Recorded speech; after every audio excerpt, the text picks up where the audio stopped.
Tai mes užsiemame fototurizmu, teikiame apgyvendinimo paslaugas, įvairius žygius susijusius su fototurizmu bei įvairias fotosesijas.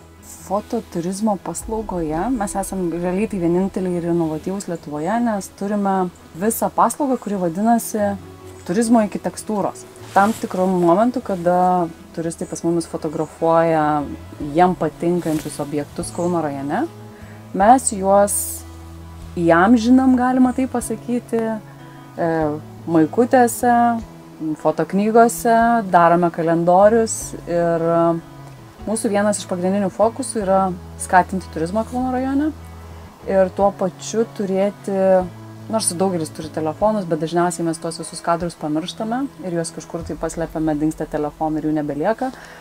Todėl mes labai akcentuojam, kad tos kadrus reikia kažkaip įsiamžinti, tai būna labai fainos dovanos saviem artimiem žmonėm, bet ir patiems savo. Tai yra prisiminimo knygos, kurios gali būti ir skaitmeninės, ir gyvai sukurtos.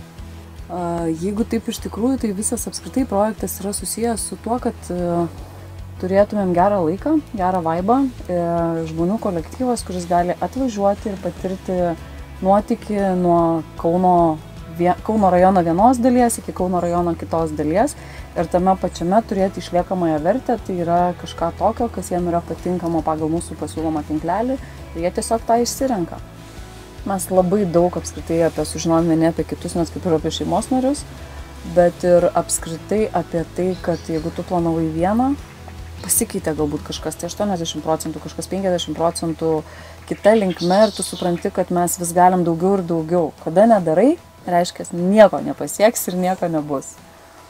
Tai nežinau, kaip Gerdai pačiai irgi kaip tau atrodo, mes šitą projektą dar į pabaigą įdinėjom, dar iki galo nepasidarė, bet vis kažką bedarant, vis mintis plečiasi. Taip, ir visą laiką svarbu nepasiduoti ir pasitikėti savimi.